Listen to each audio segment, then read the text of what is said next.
This is the visual technology behind action, sci-fi, and fantasy filmmaking panel, brought to you by the wonderful people at HALON Entertainment, a pre-visualization and technology company. To get started, I think that the first question that we have to tackle is, what is previs? How does it contribute to building these fantastical worlds and these high-octane action sequences? It's basically like a template or a plan for how to shoot your film.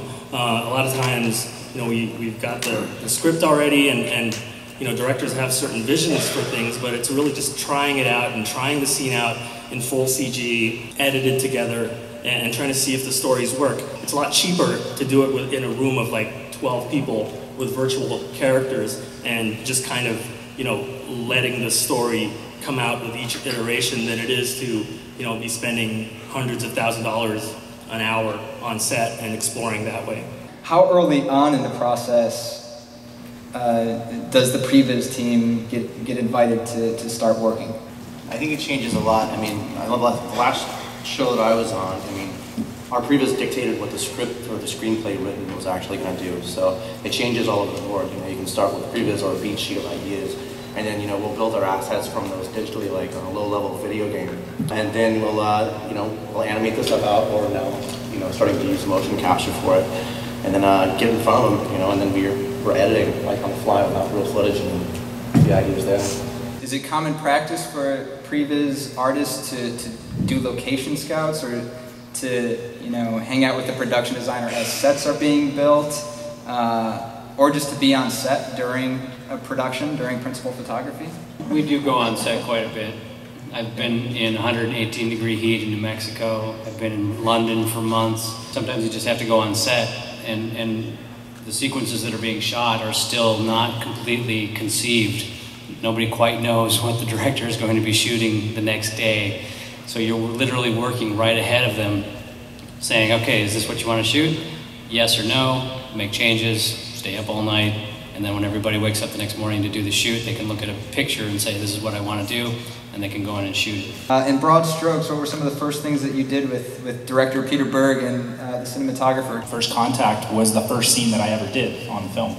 And it's also, as far as previs is concerned, the last scene I ever finished. So we knew it was going to be the most difficult scene because it had to set up the tension of this battle going on between the two. It's half of that scene is about discovery and kind of seeing what's happening, and these two foes who aren't necessarily ready to engage one another yet, and there's kind of this uneasiness that goes on in that scene where they're both kind of feeling each other out, and you end up kind of feeling it throughout that scene. And I believe one of the main reasons why we wanted to attack this scene initially was because while we didn't have that much with this scene as far as script was concerned, once we did, the writers, they would jump straight to the character beats, and so you'd end up having like this 2 paragraphs when we knew it was a long scene. We knew that there was something else there, this added element of tension, and it's so hard to kind of write that tension. Mm-hmm. It's much easier to show that tension, and that was one of the reasons why we knew we had to previs not just the action parts of this scene,